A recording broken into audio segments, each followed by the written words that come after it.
बहुत सारे बच्चों के काफी दिनों से कमेंट्स आ रहे थे कि भैया अगर हम अभी से पढ़ना स्टार्ट करते हैं तो क्या हाफ ईयरली में 95% मार्क्स स्कोर कर पाएंगे, क्योंकि पिछला जितना भी टाइम था सब खराब कर दिया है। अप्रैल मई में हम लोग सीरियस नहीं थे, जून की में यानी गर्मी की छुट्टियों में हम लोग घूम रहे थे और जुलाई में कुछ समझ नहीं आ रहा था कि क्या करें। तो क्या अभी भी पॉसिबल है? तो इसका जवाब है बिल्कुल हाँ। अगर आप 1 अगस्त से भी पढ़ना स्टार्ट करोगे तो इजिली 95% स्कोर कर पाओगे। तो हेलो बच्चा पार्टी, कैसे हो आप सभी लोग। मेरा नाम है अभिजीत और मैं पढ़ाता हूं आप लोगों को साइंस। लेकिन आज सिर्फ साइंस नहीं, मैथ्स, एसएसटी, इंग्लिश तीनों के बारे में भी बताऊंगा कि कैसे आप 95% स्कोर कर पाओ, ताकि ओवरऑल परसेंटेज आपका क्या हो, अच्छा हो जाए। लेकिन उससे पहले एक पेन और पेपर लेकर के बैठ जाओ। अगर पेन पेपर नहीं लोगे तो बेटा आखिरी में भी कुछ नहीं समझ आएगा, कंफ्यूज हो जाओगे। उससे अच्छा है अभी वीडियो बंद कर दो अगर आपके पास पेन पेपर नहीं है। वैसे होगा, समझदार हो तुम। तो हम लोग चलते हैं सारी प्रॉब्लम्स की तरफ। हमारे पास जो मेन प्रॉब्लम है, सबसे पहला है टाइम मैनेजमेंट।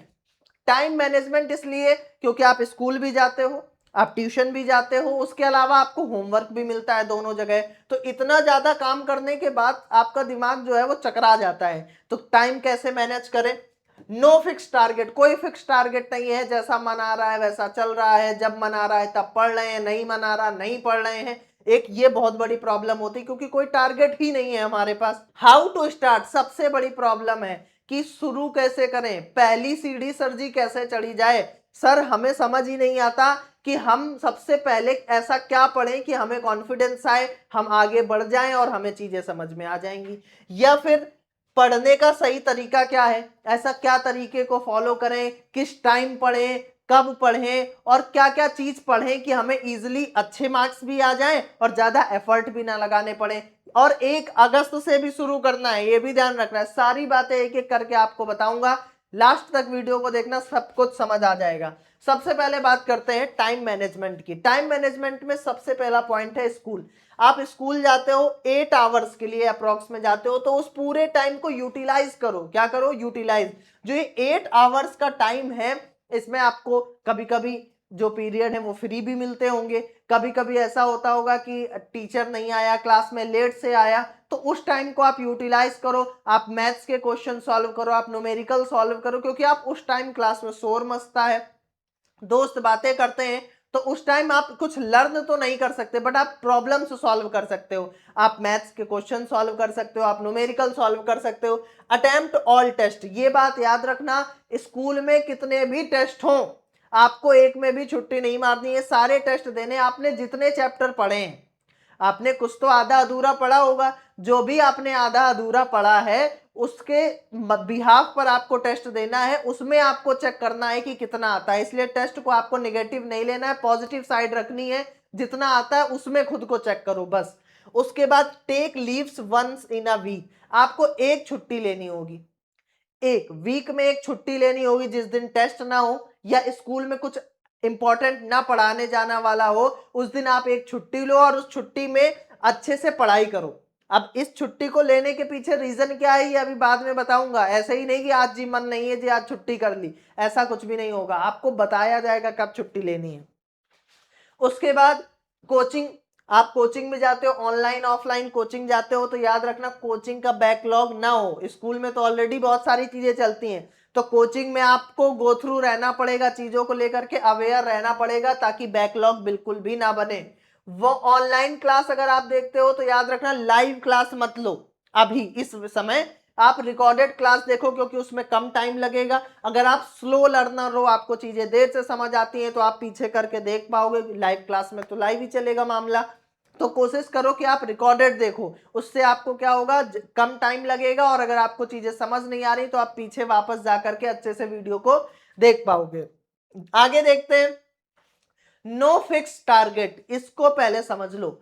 इस टारगेट को पहले फिक्स करो। आपको 4 पेज लेने हैं, ठीक है, और इन पेजेस में क्या करना है, मैथ, साइंस, एसएसटी, इंग्लिश लिखना है। सीडी का मतलब है चैप्टर डन, सीआर का मतलब है चैप्टर रिमेनिंग। चैप्टर डन में वो चैप्टर आपको रखने हैं जो आपको अच्छे से आते हैं या फिर आपको आधे अधूरे आते हैं, वो सब आपको रखने हैं चैप्टर डन में। चैप्टर रिमेनिंग जिनको आपने अभी भी खोल कर नहीं देखा है, छुआ भी नहीं है, ऐसे चैप्टर में आपको चैप्टर रिमेनिंग रखने हैं। ये आपको सभी सब्जेक्ट्स के लिए बनाना है। आप इनफैक्ट हिंदी के लिए भी बना सकते हो, या आपके पास 5वां सब्जेक्ट जो भी हो उसके लिए भी आप बना सकते हो। फिर उसके बाद मामला आएगा हाउ टू स्टार्ट। इतना कर लिया तो अब आप शुरू करने लायक तो हो गए हो कि कैसे शुरू करना है। देखो, फ्रॉम 1 अगस्त आपको लगभग 30 दिन का टारगेट लेना है। मुझे ऐसा लगता है सबके पेपर जो है वो सितंबर में ही होंगे हाफ ईयरली। जिन बच्चों के पहले हैं वो अपने लिए इस टाइम को कम कर लेंगे और उस हिसाब से एफर्ट्स लगाएंगे। टोटल चैप्टर मान लेते हैं मैथ्स में 8 आएंगे, साइंस में 7, एसएसटी में 10, इंग्लिश में 10। इन सबको ऐड करेंगे तो लगभग हमारे पास जो चैप्टर आएंगे वो आएंगे 10 10 हो गए आपके 35 चैप्टर्स आएंगे। तो इन 35 चैप्टर्स को हमें 30 दिनों में करना है। आपके अगर पेपर पहले हैं तो आपको उतने कम दिनों में करना है, तो उस हिसाब से आपको डिवाइड करना होगा। अगर ज्यादा टाइम बाद है तो आपको एक्स्ट्रा टाइम मिलेगा, आपको उसको उस हिसाब से करना होगा। अब करना कैसे है ये देखो। पहले ready active plan for leaves and Sunday. Sunday को तो छुट्टी रहती है, और जो लीव्स आप लोगे, जो मैंने बोला एक छुट्टी आप एक वीक में ले सकते हो, वहां पर उसके पहले एक दिन आपके पास एक एक्शन प्लान होना चाहिए कि हम कल क्या पढ़ने वाले हैं। क्या ऐसा मेरे पास टारगेट है जो स्कूल से अच्छा हम घर पर रह करके कर सकते हैं। अगर आपको लगता है स्कूल में ज्यादा चीजें बेटर हो रही तो आप स्कूल जाओ, छुट्टी फालतू में नहीं लेनी है। पर अगर आप घर में लगता है आपको, आप एक प्लान तैयार करते हो और कल मैं ये टारगेट अपने लिए सेट करूंगा और ये करूंगा और कर सकता हूं, तो ही आप छुट्टी लो। और संडे को का भी एक टारगेट प्लान करो, वरना ऐसे कुछ भी नहीं हो पाएगा। विदाउट प्लानिंग कुछ नहीं होता। सेट अ टारगेट एक साथ, जैसे 7 दिन होते हैं वीक में, तो 5 दिन आपको पढ़ना है सीआर यानी चैप्टर रिमेनिंग, जो चैप्टर आपने हाथ भी नहीं लगाए हैं। पढ़ना कैसे है ये अभी बताऊंगा।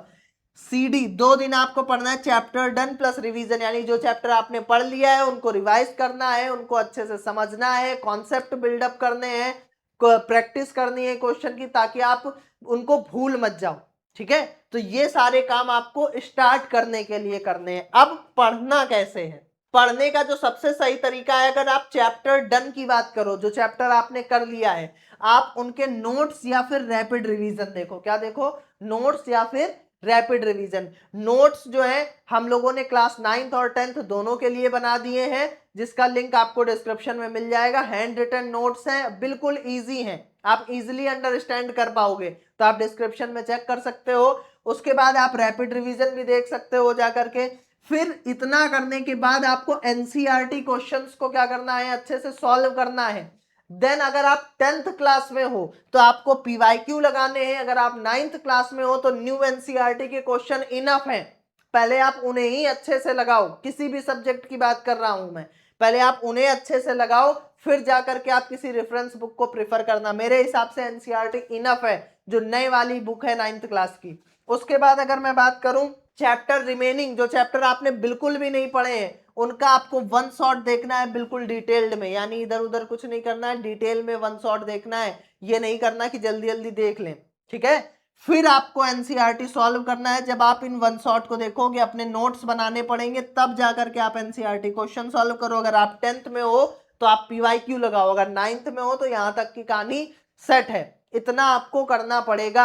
और आपको 2 बोनस टिप भी दे देता हूं। एक तो जल्दी नहीं करनी है किसी चीज को लेकर के कि जल्दी जल्दी फास्ट फास्ट करके पढ़ लिया, और प्लान से भटकना नहीं है। जो प्लान सेट किया है वीकली, उसी प्लान पर स्टिक रहना है और अच्छे से काम करना है, तभी जाकर के आपको अच्छे मार्क्स या 95% मार्क्स मिल पाएंगे। तो आई होप आप लोगों को वीडियो काम की लगी होगी। और इसी तरह आप और किस टॉपिक पर वीडियो चाहते हो कमेंट बॉक्स पर जरूर बताना। अगर वीडियो हेल्पफुल है तो आपको कमेंट में ये बात बतानी है, ताकि हम लोग इस तरह की और वीडियोस आप लोगों के लिए लेकर के आ पाए। तो good bye all of you, मिलता हूं आप सभी लोगों को नेक्स्ट ऐसे ही काम की वीडियो में।